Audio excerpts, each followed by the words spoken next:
एक दूर दराज गांव में मीनू नाम की एक चंचल और प्यारी लड़की रहती थी। मीनू का सबसे अच्छा दोस्त टिम्मी नाम का एक तोता था, लेकिन ये कोई साधारण तोता नहीं था। टिम्मी के पास एक अनोखी ताकत थी। वह सिर्फ बोलता ही नहीं था, बल्कि जादुई कहानियां भी सुनाता था। उसकी कहानियां इतनी सजीव लगती कि मानो वह खुद उन कहानियों का हिस्सा हो। एक दिन मीनू उदास होकर अपने घर के आंगन में बैठी थी।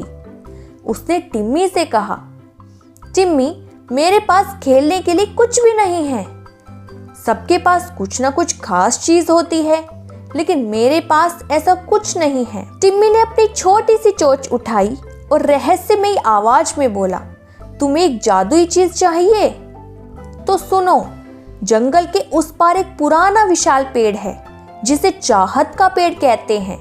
जो कोई भी वहां जाकर सच्चे दिल से कुछ मांगता है, उसकी हर ख्वाहिश पूरी होती है।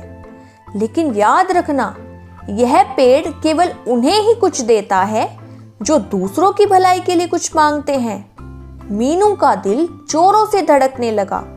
सच में टिम्मी? उसने आश्चर्य से पूछा। टिम्मी ने सिर हिलाकर हामी भरी और कहा, हाँ, लेकिन रास्ता खतरनाक है।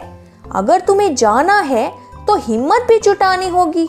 मीनू ने बिना देर किए टिम्मी के साथ चाहत के पेड़ की ओर चलना तय किया। जंगल का रास्ता बहुत ही घना और डरावना था। चलते चलते अचानक उन्हें रास्ते में एक गहरी खाई मिली और टिम्मी चौंक कर बोला, मीनू, ये खाई बहुत गहरी है, हमें इसे पार करना होगा। मीनू ने पेड़ की ओर देखने के लिए हिम्मत जुटाई और सोचा, अगर मैं किसी तरह इसे पार कर लूं तो चाहत के पेड़ तक पहुंच सकती हूं। उसने अपनी पूरी ताकत लगाई, लंबी छलांग मारी और खाई को पार कर लिया। टिम्मी ने खुशी से पंख फड़फड़ाए और उड़कर उसके पास पहुंच गया। थोड़ी देर बाद मीनू चाहत के पेड़ के पास पहुंची। वह पेड़ बहुत बड़ा और रहस्यमय लग रहा था। उसकी शाखाएं आसमान तक फैली थी और पत्तियां हल्की हल्की रोशनी में झिलमिला रही थी। मीनू ने अपने हाथ जोड़े और दिल से कहा, हे चाहत के पेड़, मुझे एक ऐसा उपहार चाहिए जिससे मैं दूसरों की मदद कर सकूं। तभी पेड़ की एक शाखा धीरे धीरे झुककर मीनू के सामने आई। उस पर एक चमकता हुआ जादुई पंख था जो रंग बिरंगी रोशनी बिखेर रहा था। पेड़ की गहरी आवाज गूंजी, यह पंख तुम्हारी सच्चाई और दूसरों के लिए किए गए भले कामों का सम्मान है। जब भी तुम किसी के भले के लिए इसे उपयोग करोगी, यह पंख तुम्हारे लिए जादू करेगा।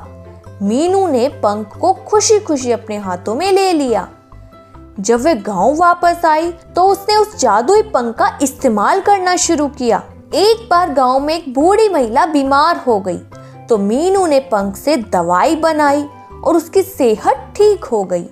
जब गांव में पानी की कमी हुई तो उसने पंख से गांव के लिए एक छोटा झरना बना दिया। धीरे धीरे गांव के लोग उसकी इस जादुई ताकत के बारे में जानने लगे। लेकिन मीनू ने इस पंख का इस्तेमाल हमेशा दूसरों की मदद करने के लिए किया, कभी भी अपने लिए नहीं किया।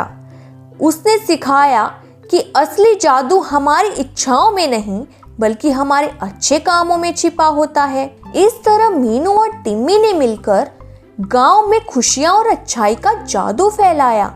चाहत का पेड़ अब भी जंगल में खड़ा था, लेकिन सिर्फ उनके लिए जो दिल से दूसरों की भलाई चाहते थे।